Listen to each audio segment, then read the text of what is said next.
Good morning बच्चों, हमारे CIC class YouTube channel में आपका बहुत स्वागत है। आज हम भौतिक विज्ञान में लेकर आए हैं पृथ्वी का चुंबकत्व तथा चुंबकीय पदार्थ चैप्टर से क्वेश्चन जो इस प्रकार है।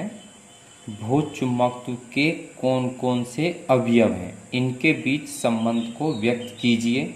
या इस प्रकार आ जाता है ये क्वेश्चन, दिक्पात का कोण, नमन कोण तथा पृथ्वी के चुंबकीय क्षेत्र के 36 घटकों को व्यक्त या व्याख्या कीजिए, यानी कि 36 घटकों की व्याख्या कीजिए।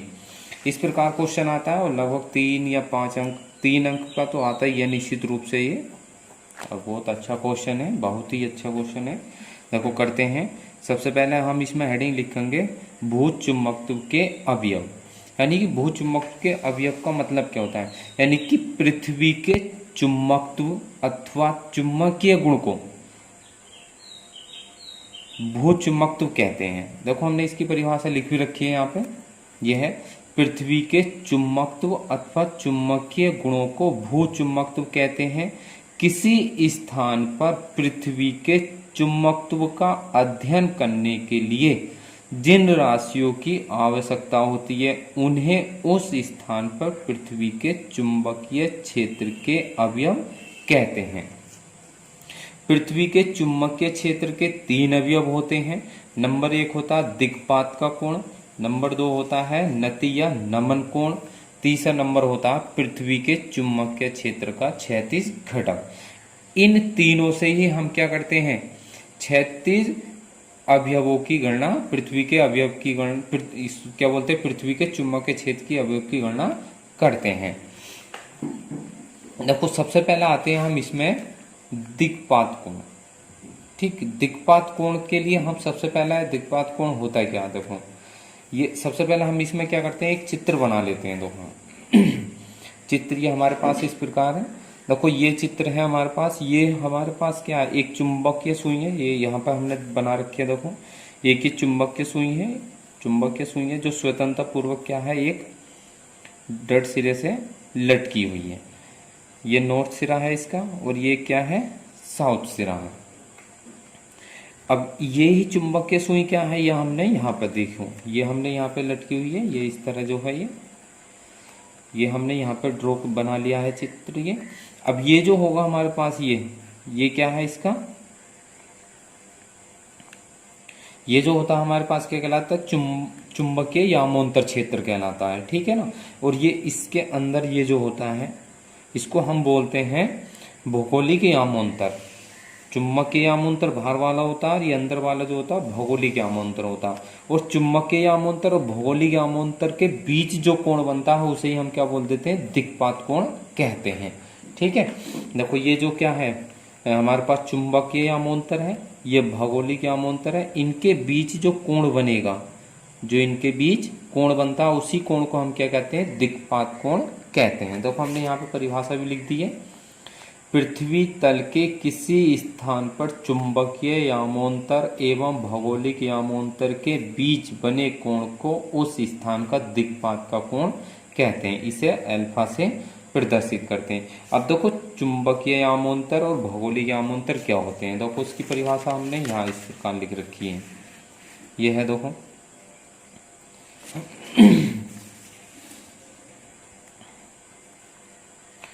सबसे पहले आते हैं चुंबकीय यामोंतर। चुंबकीय यामोंतर क्या होता है, किसी स्थान पर अपने गुरुत्व केंद्र से स्वतंत्रता पूर्वक लटके हुई चुंबकीय की अक्ष से, यानी कि चुंबकीय सुई जो होती है चुंबक की अक्ष से गुजरने वाले ऊर्ध्वाधर तल को चुंबकीय यामोंतर कहते हैं। यानी कि स्वतंत्रता पूर्वक जो लटकी हुई है, जो इसके ऊर्ध्वाधर, ये क्या है, ऊर्ध्वाधर है, ऊर्ध्वाधर अक्ष से जो होकर जा रहा है तल, ऊर्ध्वाधर अक्ष से जो तल जा रहा है ये क्या है, ऊर्ध्वाधर तल से होकर जा रहा है, तो उसे ही हम क्या कहेंगे, चुंबकीय यामोंतर कहते हैं। ठीक है, जो ऊर्ध्वाधर जाएगा। अब भौगोलिक यामोंतर क्या होता है, किसी स्थान पर पृथ्वी के भौगोलिक उत्तरी एवं दक्षिण ध्रुवों को मिलाने वाली। अब देखो ये क्या है हमारे पास, ये उत्तरी ध्रुव है, ये उत्तरी ध्रुव है ये वाला, और ये क्या है, चुंबकीय उत्तरी ध्रुव है, यानी कि इनको ही मिलाने वाला जो होगा हमारे पास तल, ठीक, ये लिखा हुआ हमारे भौगोलिक उत्तरी और दक्षिणी ध्रुवों को मिलाने वाली रेखा से जो गुजरने वाले ऊर्ध्वाधर तल को हम क्या कहते हैं, भौगोलिक यामोंतर कहते हैं। क्या कहते हैं उसको, भौगोलिक यामोंतर। यानी कि जो भौगोलिक उत्तरी ध्रुव से और दक्षिण ध्रुवों को मिलाने वाली रेखा, यानी कि उत्तरी ध्रुव और दक्षिण ध्रुव, उत्तरी ध्रुव और दक्षिण ध्रुव को मिलाने वाली रेखा से जो होकर जाएगा तल, वही तल क्या कहलाएगा हमारा पास, भौगोलिक यामोंतर कहलाता है। और भौगोलिक और चुंबकीय यामोंतर के बीच बने कोण को हम क्या कहते हैं, दिक्पात का कोण कहते हैं। अब आते हैं इसके बाद इसमें हम नतीय नमन कोण पर। देखो नतीय नमन कोण क्या होता है, इसकी परिभाषा अलग भी आ जाती है कभी कभी 1 नंबर में। देखो नतीय नमन कोण क्या होता है, ये होता है किसी स्थान पर चुंबकीय यामोंतर में स्वतंत्रता पूर्वक लटकी हुई चुंबकीय सुई की अक्ष द्वारा क्षैतिज दिशा में, देखो ये क्या है हमारे पास, चुंबकीय सुई है, ये इसकी अक्ष हो गई, क्षैतिज दिशा ये हो गई और इसका ऊर्ध्वाधर घटक हो गया। यानी कि चुंबकीय अक्ष से क्षैतिज दिशा में जो कोण बनता है, यानी कि चुंबकीय सुई की अक्ष से जो क्षैतिज के साथ कोण बनता है वही कोण क्या कहलाता है, उस स्थान पर नमन कोण या नति कोण कहलाता है।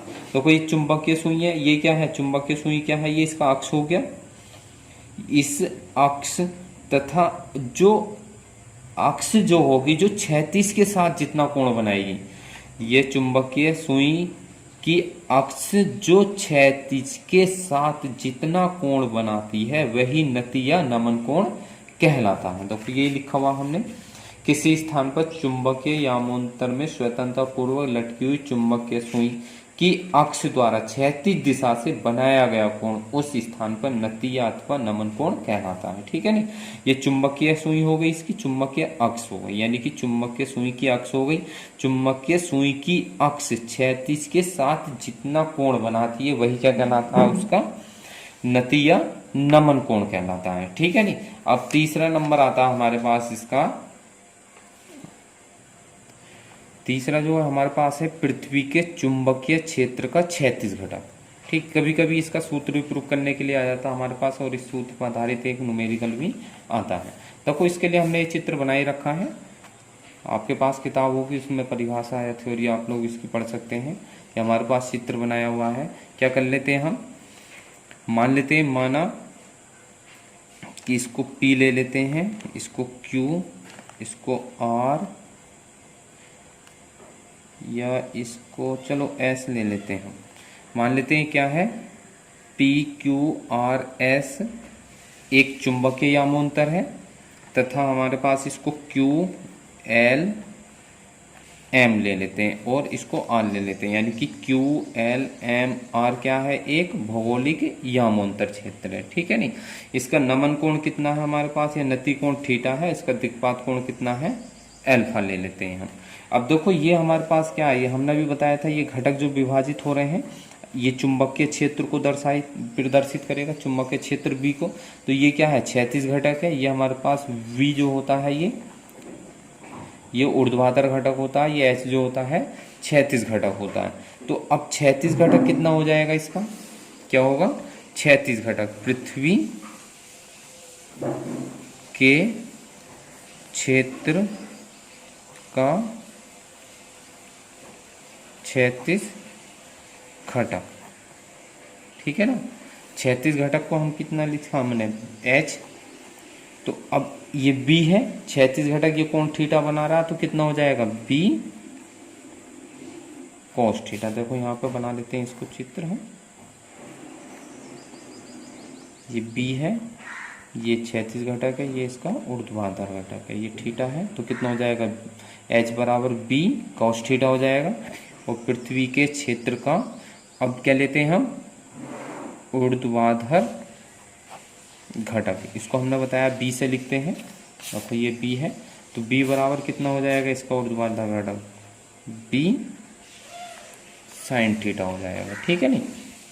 अब इनमें हमें संबंध निकालना है, इसको 1 ले लेते हैं, इसको हम सेकंड समीकरण ले लेते हैं। अब क्या करते हैं, 1 का वर्ग और प्लस 2 का वर्ग कर देते हैं, फर्स्ट का वर्ग और सेकंड का वर्ग करके जोड़ देते हैं तो कितना हो जाएगा h square plus b square बराबर कितना हो जाएगा b square cos square theta plus b square sine square theta हो जाएगा। यहाँ से बी स्क्वायर कॉमन ले लेंगे तो ये हो जाएगा कोस स्क्वायर थीटा प्लस के साइन स्क्वायर थीटा।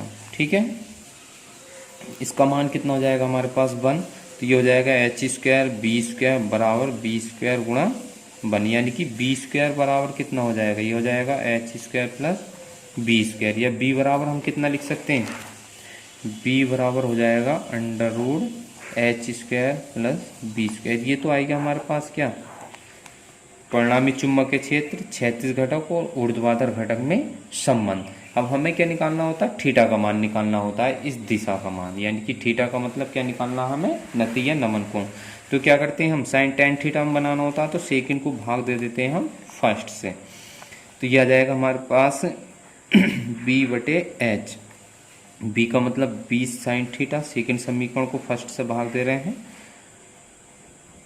बी से बी कट जाएगा तो v बटे एच बराबर कितना हो जाएगा हमारे पास, साइन बटे कोस कितना हो जाएगा टेन थीटा। ठीक है, नहीं या तो इतना लिख देते हैं हम इसको, या कितना लिख देते हैं हम, v बराबर एच टेन थीटा। ये दो सूत्र हमारे पास, इन दो सूत्रों पर आधारित क्या है, न्यूमेरिकल आ जाता है। एक ये है, एक अभी हमने ये प्रूफ करा है,